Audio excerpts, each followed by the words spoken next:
शिव महामात्य के तीसरे अध्याय बिंदुक ब्राह्मण की कथा है, जिसकी हम शुरुआत करने जा रहे हैं। संपूर्ण शिव पुराण आपको हमारे चैनल पर सुनने को मिलेगा। चैनल पर हैं नए तो अभी करें सब्सक्राइब।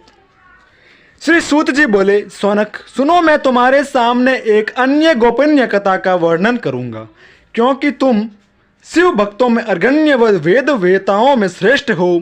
समुद्र के निकटवर्ती प्रदेश में वास्कल नामक गांव है, जहां वैदिक धर्म से विमुख महापापी मनुष्य रहते हैं।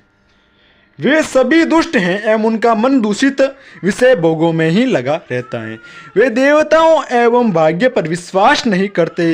वे सभी कुटिल वृत्ति वाले हैं, किसानी करते हैं और विभिन्न प्रकार के अस्त्र शस्त्र रखते हैं। वे व्यभिचारी हैं। वे इस बात से पूर्णतः अनजान हैं कि ज्ञान, वैराग्य तथा सद्धर्म ही मनुष्य के लिए परम पुरुषार्थ हैं। वे सभी पशु बुद्धि हैं। अन्य समुदाय के लोग भी उन्हीं की तरह बुरे विचार रखने वाले धर्म से विमुख हैं। वे नित्य कुकर्म में लगे रहते हैं एवं सदा विषय भोगों में डूबे रहते हैं। वहाँ की स्त्रियां भी बुरे स्वभाव की, स्वेच्छारणी, पाप में डूबी, कुटिल सोच वाली और व्यभिचारिणी है। वे सभी सद्व्यवहार तथा सदाचार से सर्वथा शून्य हैं। वहाँ सिर्फ दुष्टों का निवास है। वास्कल नामक गांव में बिंदुक नाम का एक ब्राह्मण रहता था। वह अधर्मी, दुरात्मा एवं महापापी था। उसकी स्त्री बहुत सुंदर थी। उसका नाम चंचुला था।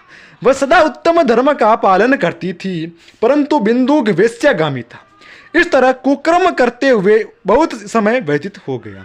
उसकी स्त्री काम से पीड़ित होने पर भी सब धर्मनाश के भय से क्लेश सहकर भी काफी समय तक धर्म भ्रष्ट नहीं हुई, परंतु आगे चलकर वह भी अपने दुराचारी पति के आचरण से प्रभावित होकर दुराचारणी और अपने धर्म से विमुख हो गई। इस तरह दुराचार में डूबे हुए उन पति पत्नी का बहुत सा समय व्यर्थ बीत गया।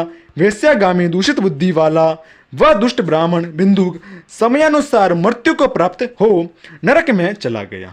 बहुत दिनों तक नरक के दुखों को भोग कर वह मूढ़ बुद्धि पापी विंध्य पर्वत पर भयंकर पिशाच हुआ। इधर उस दुराचारी बिंदुक के मर जाने पर वह चंचुला नामक स्त्री बहुत समय तक पुत्रों के साथ अपने घर में रहती रही। पति की मृत्यु के बाद वह भी अपने धर्म से गिरकर पर पुरुषों का संग करने लगी थी। सत्या विपत्ति में भी अपने धर्म का पालन करना नहीं छोड़ती। यही तो तप है। तप कठिन तो होता है, लेकिन इसका फल मीठा होता है। विषय इसी सत्य को नहीं जानता, इसलिए वह विषयों के विषय फल का स्वाद लेते हुए भोग करता है। एक दिन देवयोग से किसी पुण्य पर्व के आने पर वह अपने भाई बंधुओं के साथ गोकर्ण क्षेत्र में गई। उसने तीर्थ के जल में स्नान किया एवं बंधुजनों के साथ यत्र तत्र घूमने लगी। घूमते घूमते वह एक देव मंदिर में गई।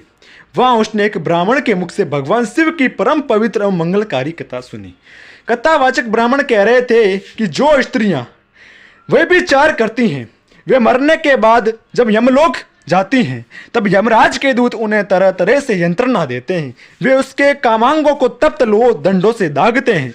तप्त लोह के पुरुष से उसका संसर्ग कराते हैं। ये सारे दंड इतनी वेदना देने वाले होते हैं कि जीव पुकार पुकार कर कहता है कि अब वह ऐसा नहीं करेगा, लेकिन यमदूत उसे नहीं छोड़ते। कर्मों का फल तो सभी को भोगना पड़ता है। देव, ऋषि, मनुष्य सभी इससे बंधे हुए हैं। ब्राह्मण के मुख से यह वैराग्य बढ़ाने वाली कथा सुनकर चंचुला भय से व्याकुल हो गई। कथा समाप्त होने पर सभी लोग वहां से चले गए। तब कथा बांचने वाले ब्राह्मण देवता से चंचुला ने कहा, हे ब्राह्मण, धर्म को न जानने के कारण मेरे द्वारा बहुत बड़ा दुराचार हुआ है। स्वामी, मेरे ऊपर कृपा कर मेरा उद्धार कीजिए। आपके प्रवचन को सुनकर मुझे इस संसार से वैराग्य हो गया है। मुझे मूढ़ चित्त वाली पापनी को धिक्कार है। मैं निंदा के योग्य हूँ। मैं बुरे विषयों में फंसकर अपने धर्म से विमुख हो गई थी। कौन मुझे जैसी कुमार्ग में मन लगाने वाली पापनी का साथ देगा? जब यमदूत मेरे गले में फंदा डालकर मुझे बांध कर ले जाएंगे और नरक में मेरे शरीर के टुकड़े करेंगे, तब मैं कैसे उन महायातनाओं को सहन कर पाऊंगी?